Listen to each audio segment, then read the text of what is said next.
Well, good evening, everyone, and so glad you could be here tonight. I got my coffee ready to rock and roll, and an inbox full of emails, and we'll be we'll be talking about that tonight. Anyway, let's kick this thing off right.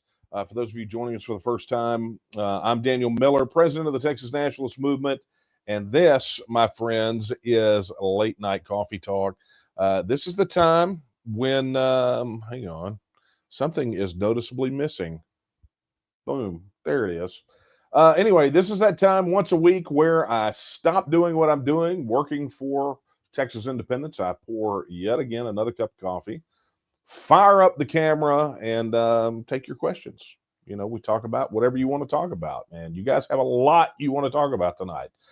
Occasionally, I get to throw in what I want to talk about if it dovetails in, or frankly, I've got the soapbox, so I get an opportunity to talk about some things that I like to talk about from time to time, and it just so happens tonight those things are jiving together quite well. So I'm pretty excited about it. If you have questions for tonight and you're watching on our YouTube channels, be sure to drop them in chat, and they go over here to this thing, and Kara is over there, 1, 2, 3 walls away, and she will throw it in the queue, and we'll be sure to get to it. You can, while you're there, if you'd like to do a super chat, we're going to talk about some YouTube stuff tonight. There's some things happening that you need to know about, and they're good things. It's, for a change, I'm not complaining about one of these big tech folks. But anyway, look, if you're watching on Facebook, drop a comment, and be sure, you just drop your question in there, phrase it in the form of a question, and it shows up over here, and we get a chance to take a look at it. And if you're on X, just drop it in there on the chat for the video. If you're watching on Rumble, still don't have a way that we can get your chats over here, so apologies. I'm sure it will come soon, but there's a lot of things going on, so we'll see how soon that'll be. Additionally, wherever you are watching this, whether you're watching it live or on the playback, be sure to share this with your friends. Be sure to take the links, share with your friends, like, subscribe, do all the cool things, because that is super important. And tonight, we'll talk a lot about that, I think, because there's been a lot of questions, and frankly, it's on my mind. So we'll be talking about that. Anyway, before we get kicked off, guys, you all, or many of you probably, excuse me, received an email today and wondering exactly why we're sending an email like that to you. Why? And it came from me, right? All of your replies are sitting over here, and I've read through virtually all of them, as many as I could get to right before we started. And I did forget, you can send your questions to, it'll be right down here. Oh, there it is. Email your questions to coffeetalk@vtnm.org. Okay. Anyway, so I wanted to give you a little backstory before you guys think that we've lost our minds. Where to start, right? So for many years, we've talked about just this running pitched battle that we've had with the big tech companies, right? And whether it was that the fight with Amazon when we launched the CalExit book, or the fights that we've had, and I use the word fights in the plural sense, with Facebook and Meta, where they're removing likes from our pages, they're suppressing our posts, they were blocking links to the CalExit Now site, which spurred on that lawsuit that we had to sue Meta. And when we found out that the Texas legislature left a massive loophole in their piece of legislation that allowed us to sue over it, the fact that we're still getting somewhat suppressed on X, which has been yet again confirmed this week. But underlying all of that has been the challenge that we have had with communicating with you via email. And I know I talk about these things. I mention them on occasion. I tell you to check your spam folders. And so it is an issue that we have had to constantly fight literally since day one of the organization's foundation. And here's how it works.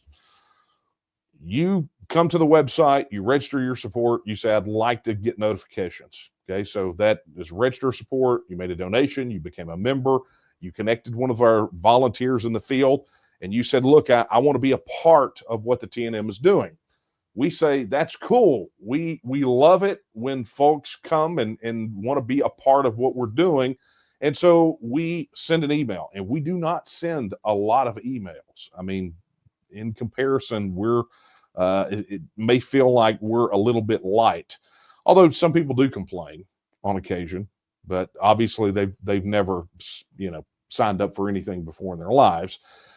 But we're what I would classify, in comparison to more other people in the political space, we have a lot lower velocity on emails. We communicate with you when there are things that we need you to know. Okay. And it's just the nature of the game. Okay. So you come to us and you say, look, I want that information. We're happy to send it. And we send it, and we never hear from you. All of these email services, they show when an email is opened and when things are clicked, right? And so, that starts with just a portion, because people get busy, right? They sign up for something, they pass through the emails, they just get busy in life. But all of a sudden, that number scales, the number of people that are not opening emails scales at a different rate than the organization scaling. So what you have is you have more and more people that we're seeing, because you got to remember, all we're seeing is raw numbers. More and more people are not opening the emails. And then occasionally we will get messages from people saying, I never heard from you, right?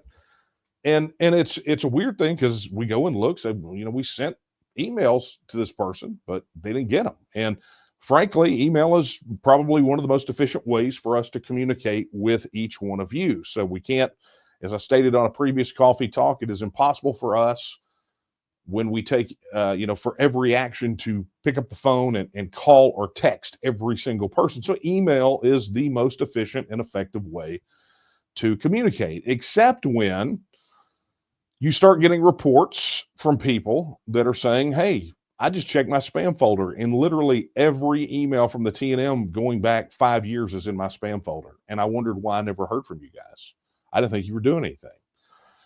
And so this has been, like I said, it has been a massive fight for us, where we have gone to experts and we have thrown the entire tech team at it to say, let's make sure that we're doing everything correctly. And there's a bunch of technical jargon that I'm not going to get into here, but you got to understand it's part of what I do. This is how I earn money, is technology. So these are the things I know how to do. And, when you're doing everything right, but yet it's still happening, you start having to investigate. And so it's gotten to what I would consider epidemic proportions. I mean, it's a massive issue for us, not being able to communicate with the people who said they want to communicate with us. And, again, one of the reasons that we launched the TNM mobile app. So this week, the developers and I got together and said, okay, let's test this out. Let's just see if what we suspect is happening is happening. Now, granted, this doesn't go back. This didn't start, this effort to figure this out didn't start this week. Rather, this goes back actually months, where we created multiple domain names. We did all the best practices for what's called a warm-up. We did all the things that we were supposed to do. And we divided people into control groups, right? Into groups. And so we had a control group where we would take emails that we would send regularly. We would send them and watch what was happening. And then we had this testing group where we would send emails that had what was called neutral language. Okay, so nothing that would even remotely trigger spam filters. And more importantly, the primary difference between the emails was content. Ones that were sent to the regular group would have the language that we use every day. CalExit, Texas Nationalist movement, which was in the footer, right? Because we have a way for everyone to contact us, and at the bottom, the TNM or Texas Nationalist movement. But if it had CalExit, the TNM, or Texas Nationalist movement or some phrases and words that were adjacent to that, we were able to conclusively show that well over 80% of the time, in the test accounts that were created, they went into spam folders. Okay, right in, not to the inbox, but right to the spam folders or junk, depending on which service you're using. But nonetheless, we were able to absolutely conclusively show that that's what was happening. And as a matter of fact, the email that all of you got today, those of you that received it, was a part of that test. If you'll notice, the words Texit, nor Texas Nationalist Movement, nor TNM were not in that email at all. The only thing that was mentioned in there was the email address for this particular coffee talk, right? Where you'll see at the bottom of the screen here in a second where you can submit questions. And so lo and behold, what happened was, it would have been a normal day for us to send out email notifications to remind people that Late Night Coffee Talk was tonight. And lo and behold, we got some amazing data out of it. I mean, some phenomenal data. In that I am noticing the responses, and of course we're not done, right? This thing happens over kind of a 24-hour period, so that's how we have to monitor it. But I've started noticing a pattern, and I'm going to tell you, fun fact: one of the recipients of that email was me at my business email address, which is hosted by Google, and it went directly to spam. And so if it's happening to me and it's happening to other people, then we can conclude I'm not going to say we are conclusively proving it, but I would suggest that by a preponderance of the evidence, we're going to have enough information to show that it's not about the domains. It's not about, any technical issues. What it is in effect, filtering content about Texit, about the TNM, and about the Texas Nationalist Movement, preventing you, people like you, from receiving information from us. Now, here's the thing that we need to bear in mind, and I want everybody to understand this, because I posted about this on X yesterday, a little bit, just not all the detail I'm going into tonight. And I've had a lot of questions about what does this mean? What can we do? Our good friend Karthik over at UZ Marketing asked if we were going to sue Google like we sued Meta. And the answer to that is no, not until the legislature cleans up the statute that allowed us to sue. But interestingly enough, Google, as an email service provider, there's actually a specific provision in that same law that we sued Meta under that holds them, that holds email service providers to that same standard. And I went back and I looked at the statute that's on the books for email service providers. And what it essentially said is that, let's see, where's it at? It bans, it has provisions against viewpoint discrimination. They have to be transparent with the process. They have to actually have a process so that we could go to someone specifically and say, this is happening to us and we want to know why. So far, we've not been able to find anything from Google on that, but here's the issue. If it is indeed the case, Google, as the email service provider, could be fined up to $10 per unlawfully impeded message and up to $25,000 per day of noncompliance. So we're still gathering data, still gathering information. I don't anticipate we'll sue because we can't communicate with people. They don't know that we have a necessity to raise funds to just be able to go speak our mind free of this sort of censorship. But I think the intention in the long run, after we get everything together, is to perhaps go to the Attorney General's office, to go to Attorney General Ken Paxton with all the information and say, this is what's happening right here in Texas to us. And we'll see where it goes from there. We'll see if anything happens. But in the meantime, we've got to figure out wonderful, clever workarounds just to be able to communicate with you, very much like the email you saw today.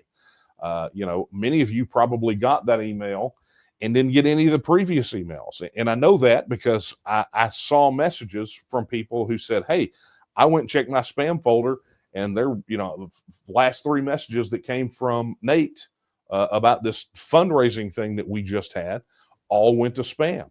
The notification about Texas news went to spam. The weekly digest of articles from TNM News went to spam. So we know that this is happening to a lot of people, and so we're gonna just do what we can. We're gonna figure out some clever workarounds and see what we can come up with. But I think for me, it reinforces. So first off, I wanted you to know what that email was about. But second, it reinforces why we have been so hardcore about telling people, get the TNM app, right? Get the TNM mobile app. And then you don't have to worry about this stuff going in your spam folder, right? We post an article, shows up in the feed. We need to communicate with you. We put it there in the feed. There's no barrier or buffer between us. And if we had a greater user adoption, in other words, if more of you out there were on the app, then this email situation and the social media situations that are going on would have less of an impact on our ability to communicate and organize and accelerate us toward Texas independence. But folks, I'm telling you that the inability to communicate keeps us from organizing. It keeps us atomized. Some of you have heard me use that term before, and it's what regimes use, totalitarian regimes or autocratic regimes use to suppress dissent. And I'm not saying that this is directed by the government, but what I am saying is that it is happening, and it's happening very frequently. And the fact that it's happening more and more right now should prove to you, as I was talking to our deputy director for organizational development, Chris Milton, right before I got on here, had to get ready to come on here. Why now? What is it they know that has got them so riled up that they want to keep us from communicating with you right now? Because as bad as it's been previously, it's never been this bad. So we're still going to continue to work the issue as best we can. Understand that from a technical standpoint, we've done all we can. Now we are left to do this guerrilla style, right? To do some crazy things to get around the censorship, and we're going to have to get real clever and real crafty. But you can meet us halfway by going and downloading the TNM mobile app. And I talk about this at the tail end, but I think it really applies. It's something you really should consider right now. If you haven't done it, go to tnm.me/app and download the mobile app. Let's get this thing, let's get those guys out of the picture. Forget the big tech guys. Let's just have the communication method between us and you. And the byproduct is you get to connect up with other people that are in the TNM that support Texas independence just like you do, and you don't have to hunt them, and you don't have to worry about them getting deboosted on the alleged free speech platform of X, or getting stuffed below a bunch of recipe videos and reels on Facebook. This is us right here. This is us. And so you can go get that app right now. All right. So that being said, I think I just knocked out a massive swath of questions. The people asking, what in the world was that email about? I mean, when you have to send an email and you can't say, hey, look, our emails are going in the spam boxes. You got to refer to them as a specific brand of canned meat just to avoid the filters. Or instead of saying CalExit, you got to say, that thing that starts with the letter T and ends with the opposite of the word for entrance. I mean, come on. I mean, we're at a ridiculous stage now. And, for people like us, a lot of times there's no recourse. We just have to fight through the crap to get to get to the other side of this, and that's what we're going to do.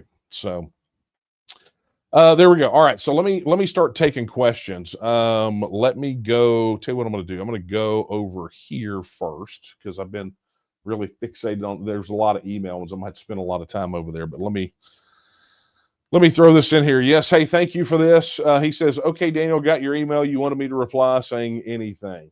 Okay, thank you. I appreciate you following the instructions. That is a guy who read the brief. Okay. Okay, here we go. What is the status of the CalExit petition? I saw a post on X that said they have collected 100,000 more than they needed to put the referendum on the ballot in 2027. Is it true? I don't think it's true. I'm fairly certain I would have heard from those guys. But also here, let me share my screen too. Here's their website. Let me pull that off of there. Here's their website, and essentially this is what it says. Right? It says they've collected 109,874 toward their 546,651 goal. So, if that's the case, congratulations to them. If that number is lagging behind or whatever. But yeah, that's not what I'm seeing or what I've heard yet. But we'll definitely reach out and figure that out. For those of you who don't know, the CalExit movement is running a petition campaign right now to put a vote on their ballot in 2027. So that's what's going on there. As a matter of fact, if you want some more information about that, you can head over to on YouTube on the we've got the Texas News podcast over there, and one of them was an interview with Marcus Ruiz Evans about that particular effort. It was a pretty lengthy one. It was a pretty enjoyable one. A lot of people loved it. So all right, let's get over here to email where it is quite deep. Oh, and a reminder, if you're just now joining us late, you can drop your questions in the chat, or you can, where you're seeing this, whether it's YouTube or X, and on Facebook, just drop it in the comments and it shows up. Okay, let's get to some of these email ones. Whew. I've got a lot to wade through. I did not think that part of this through. Okay. Okay, this is from Borbala. She says, as the Europeans are being conditioned for World War III, if it breaks out, how may it affect our Texit movement? Look, World War III changes a lot of dynamics. Will it be a third World War? I don't know. Or will it be contained to Europe? I mean, who really knows? But it does seem like there are quite a few of those folks out there that are just absolutely hell-bent and determined to get us into a very bloody military conflict. And this is a different world. This is not 1938, 1941. That's not the world we live in now. And so, there's a lot of this situation is about as dangerous as you could possibly get geopolitically. And I think it is perhaps the last gasp of the globalists. There's no doubt the globalists are back on their heels. We've said this over and over.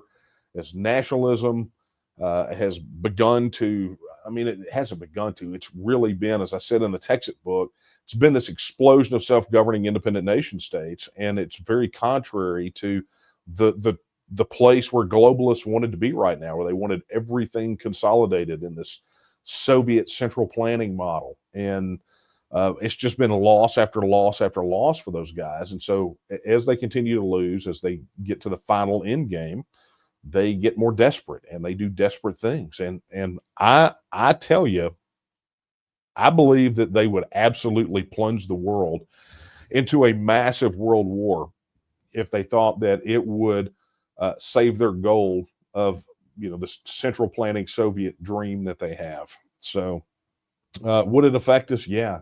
I mean, there's no doubt about it. But how? By the time it's all over with, Texas may be the last bastion of the concept of a nation state, and we have to treat it as such.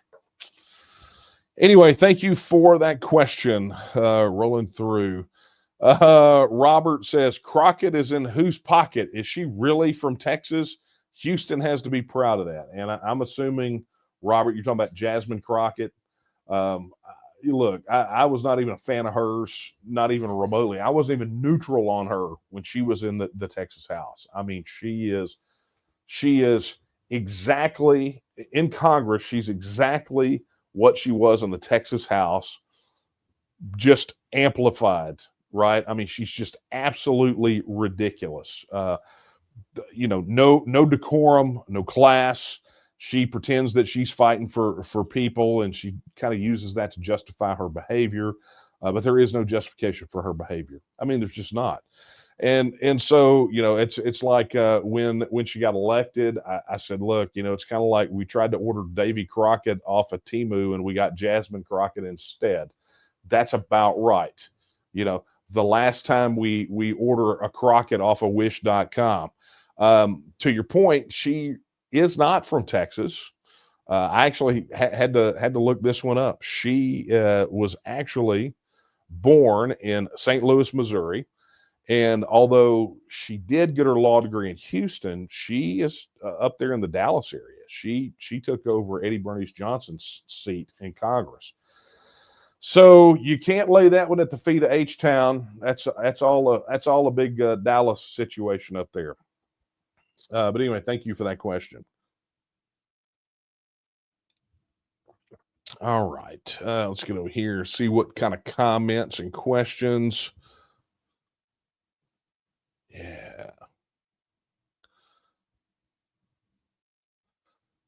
Okay.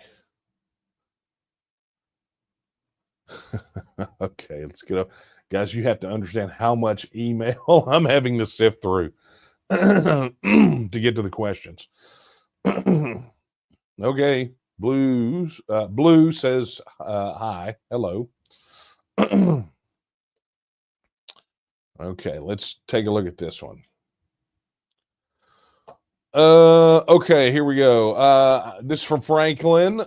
He says, I've read recently that Texas legislators passed a law to tie ERCOT into the U.S. grid. That is not correct. There is a bill that has been filed where they want to do more of that, but it has not passed into law. Yeah, but your final question, because there's a lot here. You say, does Texas need to shore up its resources prior to an independence vote? Absolutely. This is one of the things I've talked about in previous coffee talks. We talk about in the Texas Blueprint, which, by the way, if you're a member, you get access to that full course. It was like a full 8-hour day for me in a room without air conditioning. But you get full access to the Texas Blueprint course if you become a member of the TNM. Go to tnm.me/join. But this is one of the key things that people need to understand. Texit is not an act. It's not the referendum. Texit is the process that gets us from status quo to independence. The ultimate goal is political, cultural, and economic independence. It's baked right into our mission. Okay. And so anything that moves us closer toward independence is part of that Texit process. We are extracting ourselves. And that's exactly what I think you're talking about here. And when I say we need to shore it up, absolutely. Anything that makes us more operationally, functionally, structurally like a self-governing independent nation means that we have a much shorter gap to cross. Once we have an affirmative on the referendum, it becomes much easier to make that switch, less of a transition period. As we begin to cut the strings and set up bulwarks against the federal government, we have the structures and the organizations and the agencies and things of that nature in place. Then it just becomes, a matter of changing the signs and the letterhead. I mean, that's how quick it could possibly go. So, that's one of the reasons that we've been whole hog on this transactional gold bill. I mean, I don't know if you guys saw the most recent Texas News podcast, but it was really what we talked about was pretty important. We talked about yes, gold, and we talked about the transactional gold bill.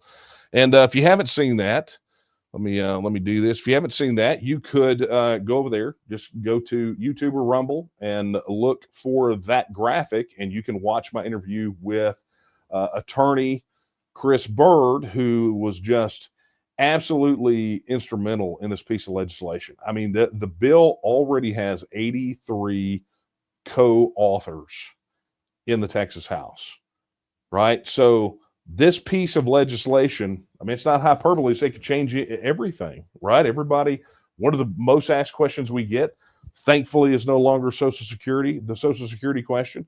People ask, what are we going to do about currency? And you want to talk about, making a massive step toward the establishment of a Texas currency. That's it right there. I'm not going to spoil it. Go watch it when this is over with. Okay, getting down to it.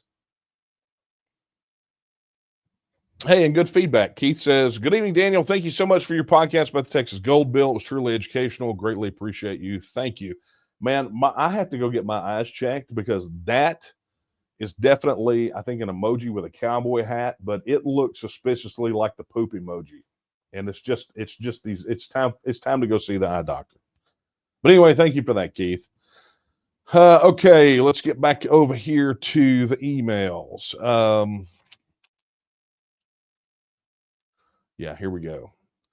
This is going to be a good one. Yeah, boy, these are all tied. So I get to knock out 3 in 1. And I'm going to read all of them, okay? Bob asks, how are we going to ensure that we have state representatives that represent their districts, keeping them from making deals for their power alone?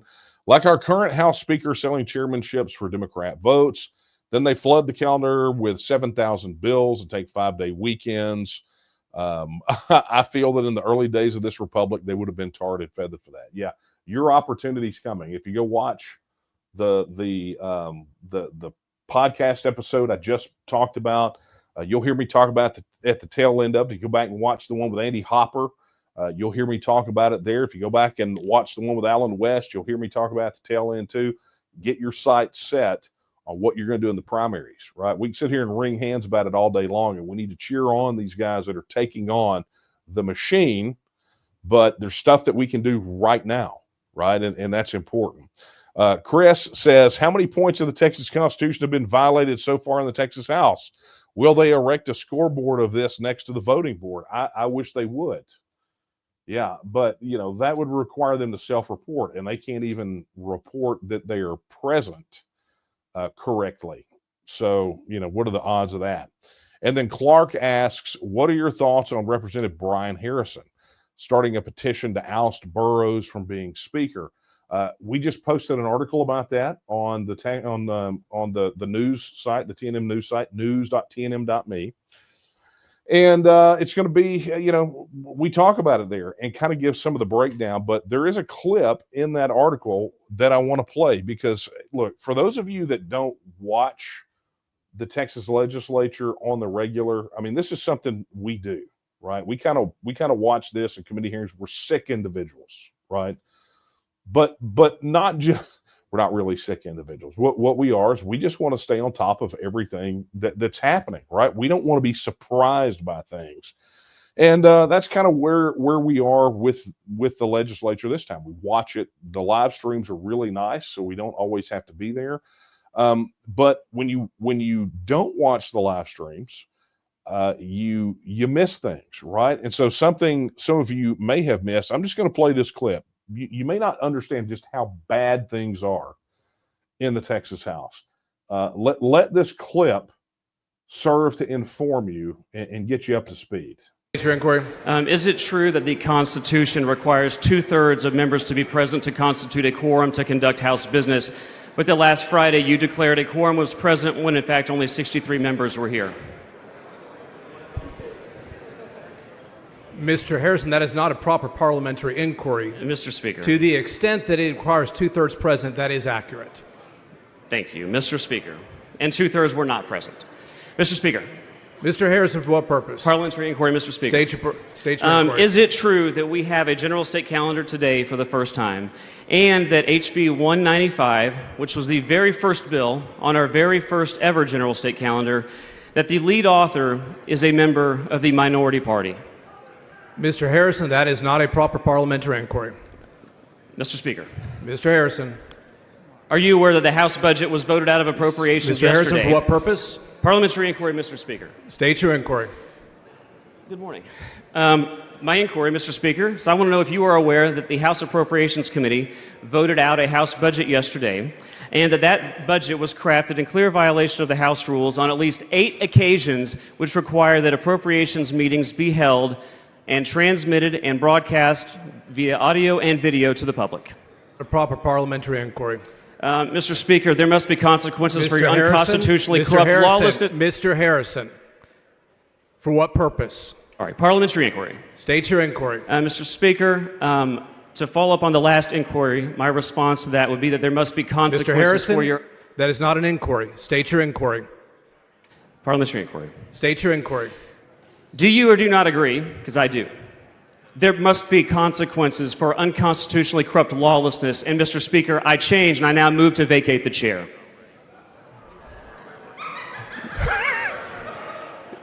You are not recognized even on April Fool's Day, Mr. Harrison. Mr. Speaker. Mr. Harrison, state your inquiry. I wish that this were an April Fool's joke. Mr. Speaker, parliamentary inquiry. State your inquiry.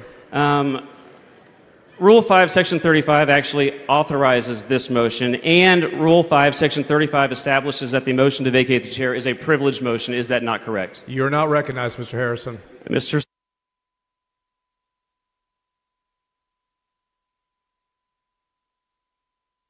Mr. Harrison, a question of privilege must be raised by resolution. If you have a resolution, go ahead and file it.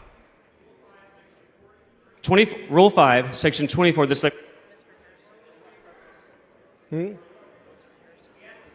Mr. Harrison, for what purpose? A proper parliamentary inquiry. State your inquiry. Does Rule 5, Section 24 say, quote, the Speaker shall recognize a member who seeks recognition on a question of privilege? Mr. Harrison? That is a proper parliamentary inquiry. Do the rules say that? It is. Mr. Harrison, a question of privilege must be raised by resolution. If you have a resolution, go file it. Okay, here's a perfect parliamentary inquiry, Mr. Speaker. What must I do to force you to recognize me to make the privileged motion to vacate you? That answered, Mr. Harrison.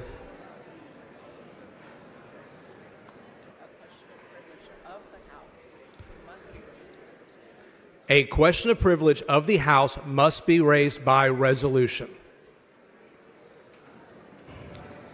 Mr. Speaker. Mr. Harrison, for what purpose? Why do you refuse to answer these points of parliamentary inquiry that are proper? Mr. Harrison, that has been answered. Final point. Mr. Harrison, for what purpose? You know the House rules stipulate what I just said. Cutting off the mic, or is your staffer cutting off the microphone, Harrison, Mr. Speaker? For what purpose? My constituents pay for this microphone. Mr. Harrison, who's cutting for it what off? purpose? You or this? Mr. Harrison, for what purpose? I would invite every member who opposes corruption to sign the motion to vacate you. Whew. Yeah, I know, right? So that should get you a little caught up on what's happening in the Texas House. It is, and look, this is just scratching the surface. I mean, this is things that just happened, and there are a lot of questions about what's happening there, and is it proper? And I'm going to tell you, as jacked up as we have seen the Texas House previously. And remember, you know, we were there through the coup that got Strauss as speaker all the way through. This is about as hostile an environment as I have seen. I mean, it's the hostility is there, but the hostility is there because it's a byproduct of a broken system being exposed, right? the vast majority of legislators previously are kind of like, look, let's go along to get along. There were some that would get up there and challenge, but there was only a handful of them. Now there's a chunk. And of course, Representative Harrison is getting a lot of the attention because he's doing some pretty flamboyant things, but that's kind of what the situation calls for, right? I mean, were it not for the things that he is doing, the vast majority of people would not know that there is a problem in the Texas House, right? I mean, look, legislators send email newsletters. They probably also wind up in folders labeled as a specific brand of canned meat. But most people don't look at those things, right? At least the bulk of voters, but all of this attention is being drawn to a lot of these things, like the fact that they dropped the House Appropriations Committee dropped the budget with about 20 hours to read it. It's over 1,000 pages. It expands. I think the last figure I saw, it increases the budget by almost 40%. Texas becomes, according to some of the stats that we've seen, it is funding DEI programs, which are allegedly outlawed here in Texas.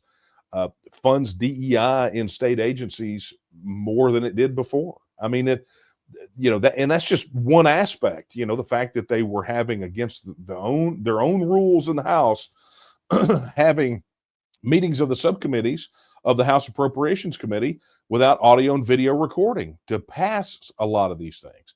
The fact that you had the ostensibly Republican legislators violating Republican Party priorities in appointing Democrat chairs, but yet doing it in such a way that they were able to go out and with a straight face tell people that they didn't do it. Guys, there's a reckoning coming. I mean, if they thought the last primary was a bloodbath against incumbents, this is not how you behave when you were on the losing side last time, right? These guys won their races and they're happy about it, but they forget all their colleagues. They got absolutely slaughtered in the primaries. And I will tell you, these guys that are on track or already have been censured by Rule 44, they're a hair's breadth away from challenging the Republican Party, because according to the Republican Party, their primaries are already closed. They're already all have the rules that they have for denying ballot access to people that have been censured.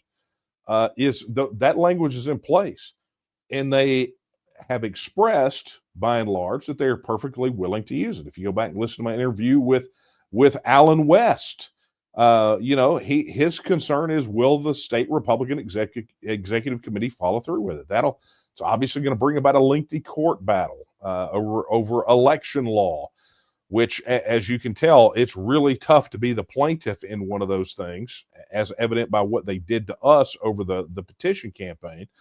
And so the likelihood is that it will be upheld, and these guys could be denied ballot access. But the question is, will the state Republican Executive Committee have the will to absolutely just nuke these guys? Because as you saw right there, it's not Burrows just by himself doing it. There are others that are perfectly complicit in these things, and they have to be held to account as well. So, how I feel about the petition. Look, it's a petition, right? It's an on, to Clark's question, it's an online petition. To remind you, if you missed the question, he's like, what are your thoughts on Representative Brian Harrison starting a petition to oust Burrows from being speaker? Well, I would love it if Brian would become a Texas First pledge signer. I mean, that's something that would make me feel really good about what he's doing. But his petition is just an online petition. What he's doing is no different than what we're doing over the Texit issue, which is we are bringing attention to the fact that Texans want to vote on the issue, and we're creating mechanisms for people that believe that to connect with one another. And I think essentially that's what Harrison's doing, is he is, with his online petition, he is trying to gather enough names to create a public digital uprising. I don't know, a swell in public sentiment to really make Dustin Burrows' life a living hell. And, if half of the things that are coming out about the Texas House are true, then I can't argue. I can't argue with the logic of, driving the establishment guys nuts. Any day you can make an establishment politician, have a serious case of diarrhea is a good day. I mean, you want those guys nervous as a Chihuahua crap in a peach pit. I know I do. So anyway, thank you for your questions there. See, I was able to knock out 3 in 1. You got to love that. We're past the midway point. Look, if you've got questions, you go ahead and send them in, drop them in the chats wherever you see them. Additionally, there's still some time if you want to drop some in Coffee Talk. I'm having to knock out large swaths of these at once. So let me get over here to this batch.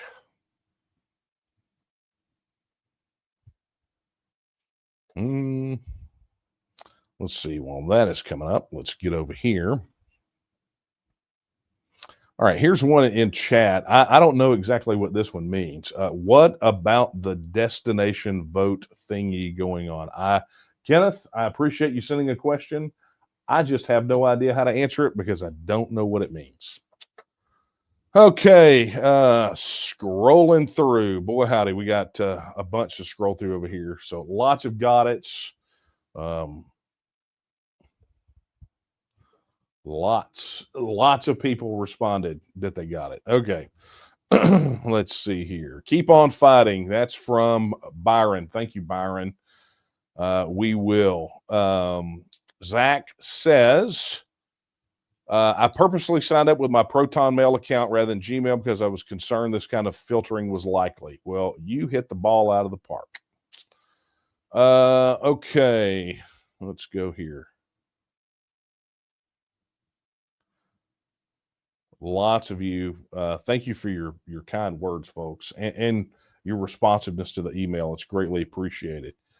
I'm getting down here. Alan says, yes, I get your emails and enjoy them. Thank you for the work you're doing. I live in Virginia right now. Come home. Okay, let's go here. Jeff says, I reported your emails not as canned meat.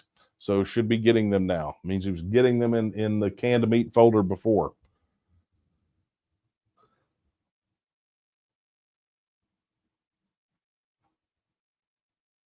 Apologies, guys. It is taking me a second here to get through all these.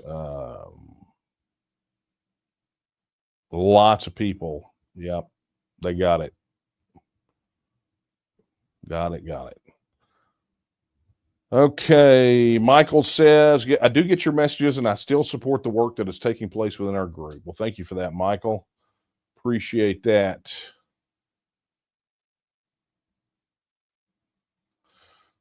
Gene says, I'm receiving emails from the TNM. However, as you said in one of your recent videos, roughly 3/4 of the total received, in my case, lands in my spam folder. So very interesting. Okay. Sana says, got the email for Coffee Talk. So this one, but 2 of Nate's recent emails went to spam. See, we're getting a lot of that. Melindy says, haven't missed a thing for 5 years with Proton Mail. Love Coffee Talk and Texas News Podcast. Man, Proton Mail needs to give us like an affiliate thing because many of you are recommending that. Okay.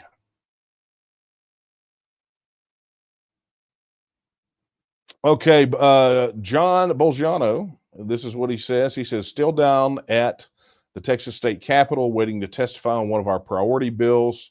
If you guys don't know, John is on our tech team, but he's also working with our legislative action team, and he's been down there to the Capitol to testify. He says, still down at the Texas State Capitol wanting to testify on one of our priority bills, HB 17, restricting foreign entity acquisition of Texas land.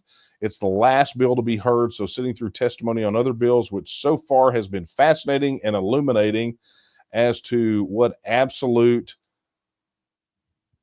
the PRC and the CCP are. So apparently there's been a lot of people trash talking the Chinese Communist Party, which is not a bad thing. Okay, let's see. Terry says, yes, I'm getting your emails, and yes, I love them. I want them. Thanks for checking in. Yeehaw. Excellent. Guys, I apologize. When I say there's a lot of responses, I mean, that just gives you an idea. This is Rusty. Rusty says, I have not been as active as I would like, but I'm still totally on board. Keep up the good work. Thank you, Rusty. Appreciate that. Mike says, must still check spam folders weekly, as sometimes a TNM email ends up there, not often, as I indicate not spam, to hopefully train the stupid algorithm. All right. Warren says, no problems here. Of course, my son runs our ISP, so you're lucky. You're lucky you got one of those. I am that same person for our family, so I get it. But thank you. Roberta says she's catching us on Rumble. Thank you for that, Roberta.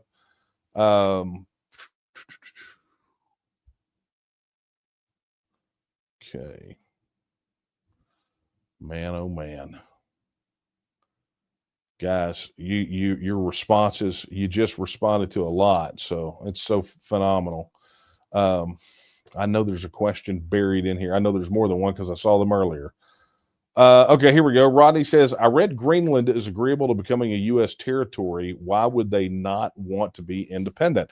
It's a great question, Rodney. Look, this is the same case that we're making, with Alberta. And it's the same thing that I say about the Catalonians and about the Scots. Look, they can decide to do whatever they want to do, right?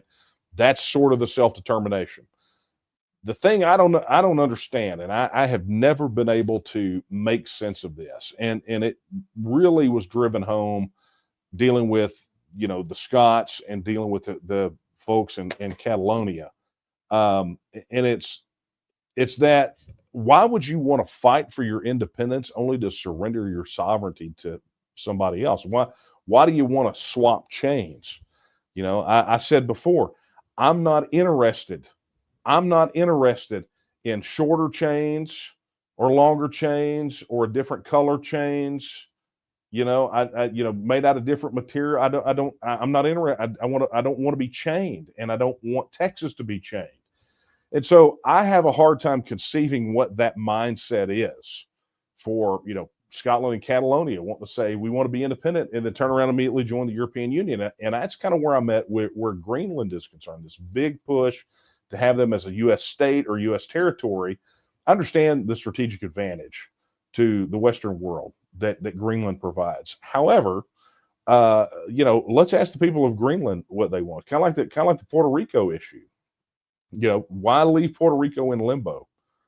Because it's a big money suck from Washington, D.C. Make them a state or make them independent, or just make them independent and just let them be independent. We're not even going to talk about that. Go view the Texas News podcast where I interviewed Javier Hernandez. And so my feeling about Greenland is essentially the same thing. Just be independent. Set up trade deals and mutual defense compacts. Why would you want to surrender yourself to that dysfunctional crap show in Washington, D.C.? So it's the same message that we use here, which is, if you knowing if you had control over your own border and immigration policy, your own defense policy, your own you had control over all your affairs, and someone came to you and said, hey, how would you like to give up that control and join the United States? Well, knowing everything you know about the federal government, would you vote to join the Union today? I ran into, as I asked that question out and about, specifically in Texas, you'd have one crank every now and then get up because he just want to be a disagreeable jerk. But the reality is that if Texas had all of those things were under control, then there's no way we would give that up to join that dysfunctional pile of crap in Washington, D.C. And I think that there are some people out there that are romanticizing the federal system to the point that you've got some low information voters in Alberta and Greenland and some other places that are like, yeah, we want to be a state. Really? So how much of that $36 trillion worth of debt are you willing to saddle on future generations? I mean, that's attractive, right? Are you willing to submit yourself to that clown show in Washington, D.C. called Congress? Or are you willing to submit yourselves to a bunch of unelected, unaccountable federal judges, sure, it may be better than the scenario that you got. But, it's like saying, okay, I'm in a relationship and my spouse beats me, every night. And so I'm going to leave him for a person who only beats me on Mondays, Wednesdays, and Fridays. I mean, how about just not being in an abusive relationship? How about that? Let's just do that. And I think that that's where a lot of these guys are, is they have been sort of romanticized about what it would be like. And it's like, guys, if you look at this situation objectively, you would say, look, I want to be independent. The United States might be better than Denmark, or for Alberta, United States might be better than the crap we're getting out of the Canadian government. But is it better than independence? Is it better than having control over everything and only being answerable to the people of your nation state? I can't see where it would be. But anyway, thank you for your question, Rodney. Okay. Yep. Good stuff, everybody. Good questions. All right, I promise. I know we're riding the line here, but I'm going to try to get to your questions. So let's throw this out there. It's going to make one more pass. Lots of people saying that they're checking their spam folders, and see, I said it again. They're canned meat folders, and they're finding a ton of our emails there. What a shocker!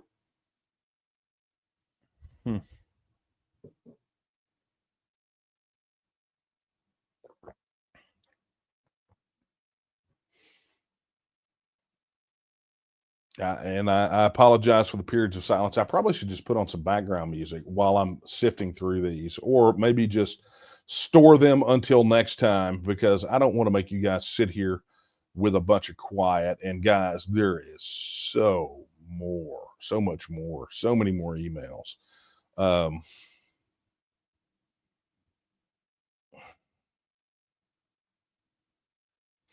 Yeah, lots of attaboys. Lots of thanks. Lots of people recommending Proton Mail. Okay, here we go. This one's from Susan. She says, I'm in Terlingua this week, where I had a conversation about Texas independence with an indigenous Canadian who asked me how regaining Texas sovereignty would affect the Texas tribal reservations within our border. I suggested it would be in their best interest to help extricate Texas from the Fed's clutches so that they could better self-determine a more important path forward. Do you have any thoughts? Yeah, I get asked. It's odd. I get asked this question from time to time.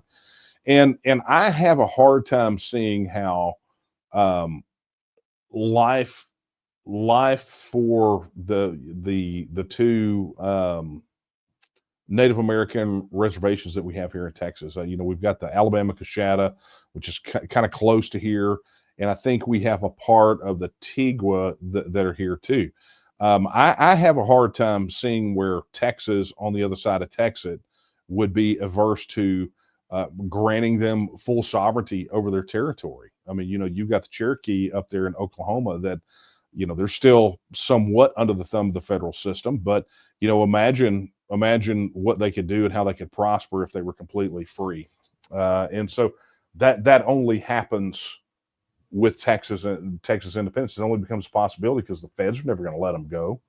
That's just not how they roll. So, like I said, we do get this question occasionally, and I have a hard time seeing how Texas could justify not granting them full sovereignty on the other side of Texas reclaiming its full sovereignty. Okay, but anyway, thank you for that question, Susan. Guys, I wish I could say hello to every one of you that responded, but it is just impossible. I mean, we have got a bunch. This is from Samuel. He says, I listened to Daniel Miller's podcast and I've supported Texas with some contributions. I figure that when Texas leaves the erstwhile United States, it will force other conservative states to form a red federation. So sad that communism in our country has come this far, but maybe it's just human nature. Someone has to lead the way, and it looks like that will be Texas. Samuel, from your lips to God's ears, sir. Thank you for that. Okay. Boom. Here we go.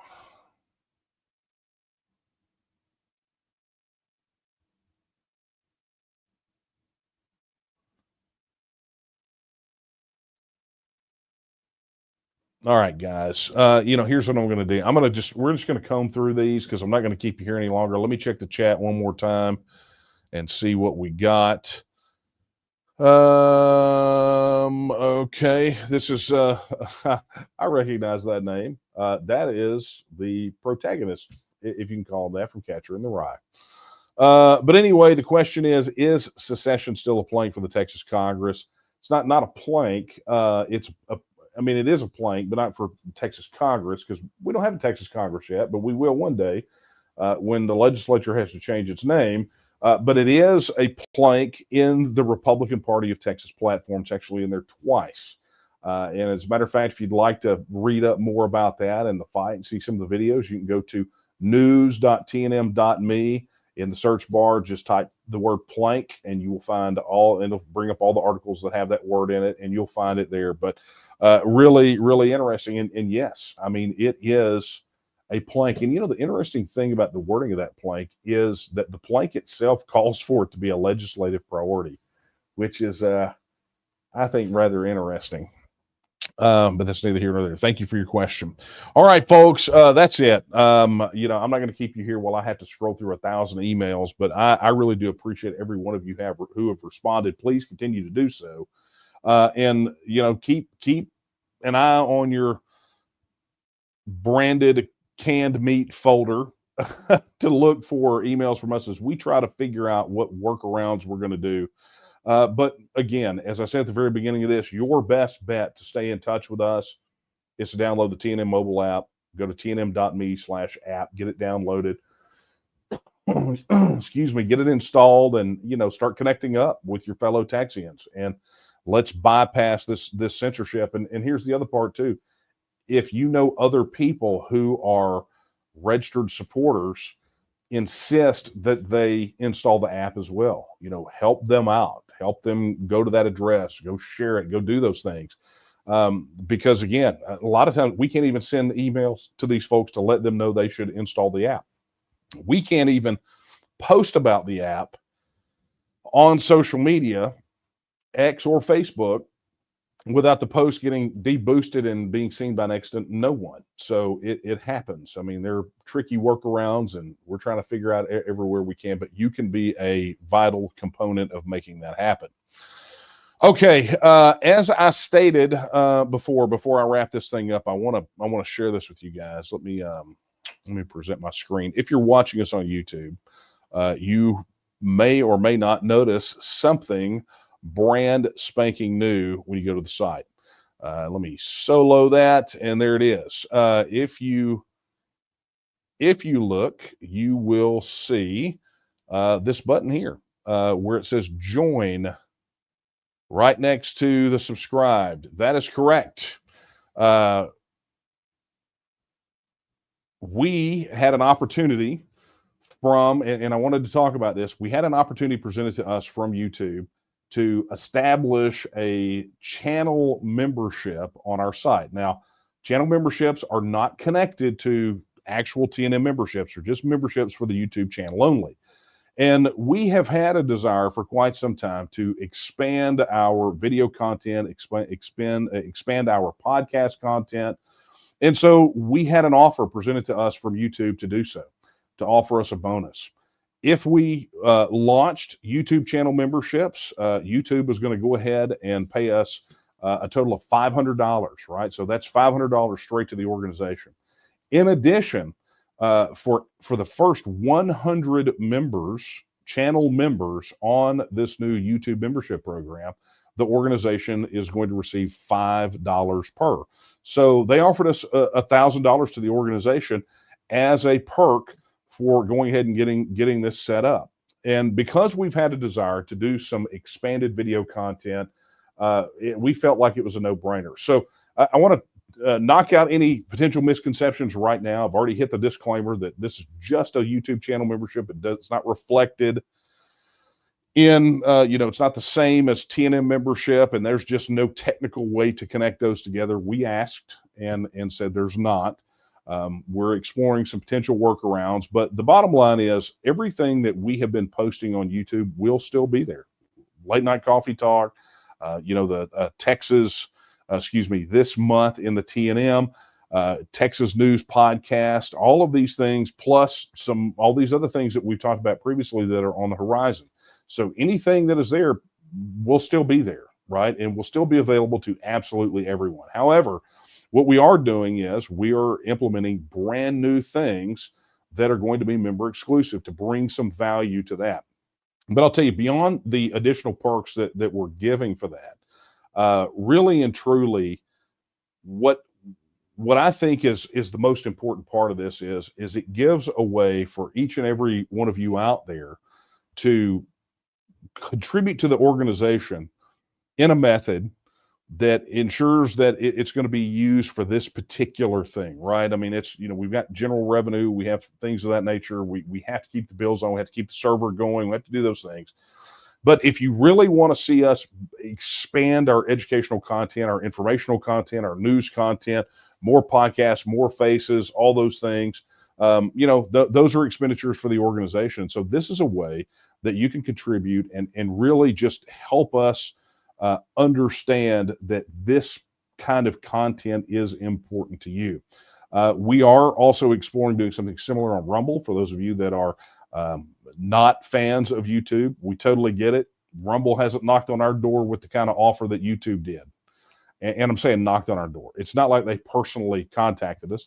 They popped up the box because they really are pushing for channel memberships now. So bottom line is we launched this for you and for you to be able to show that you want more content like this and to help us do what we can to expand this kind of content. So I would encourage you to go explore the channel memberships. Like I said, we get, for the first 100, we get bonused. So that's a real nice thing right there. And the organization always needs, we're always running about a step behind when it comes to what we need versus what we have. And your help is greatly appreciated. So go take a look at it. Go take a look at the perks. The perks are fantastic. We've got some really cool things coming up. You getting early access to some videos. You get, some of the levels, you actually get to vote on the topics we produce. There's just a ton of stuff. So be sure to go take a look at it and let us know if you have any questions and, sign up. It helps us keep this going. Additionally, like if you're like, hey, you know what, YouTube, screw you, I don't like you, go over to donate.tnm.me and just make a straight contribution, right? Just go do that. Go do that thing.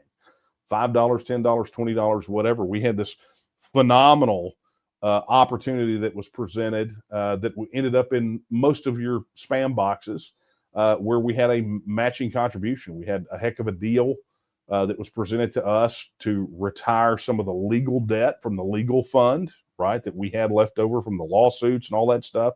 Had a phenomenal deal sitting on the table. And that email letting y'all know about it ended up in most of your spam folders. So, if you want to participate in that, still go over there and do that. Go to donate.tnm.me.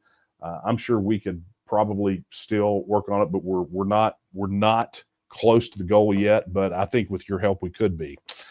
Additionally, if you are not already a registered supporter, head over to tnm.me/vote, pledge your support today. That is extremely important for you to do. Like, that is your first step. If you want to get engaged in what we're doing to secure Texas independence, that is the way to do it. And the cool part is you get access to TNM Social, right? The TNM mobile app that I've been talking about that bypasses big tech censorship. It's a real deal. So if you're not already a registered supporter, go do that right now. Okay, friends, that is a wrap. I got to go get more coffee. I desperately need more coffee. Man, I got a ton more work to do because while we tested Gmail on this stuff, Yahoo's next. So get ready, Yahoo. You're up next. Anyway, let's wrap this bad boy up. So tell you what I'm going to do. I'm going to leave you with the words that I leave you with every time we're together. No, not that word. It's the words of Sam Houston when he said that Texas will again lift its head and stand among the nations. My friends, I believe that time is now. And the question is, will you stand with her? Good night, everyone.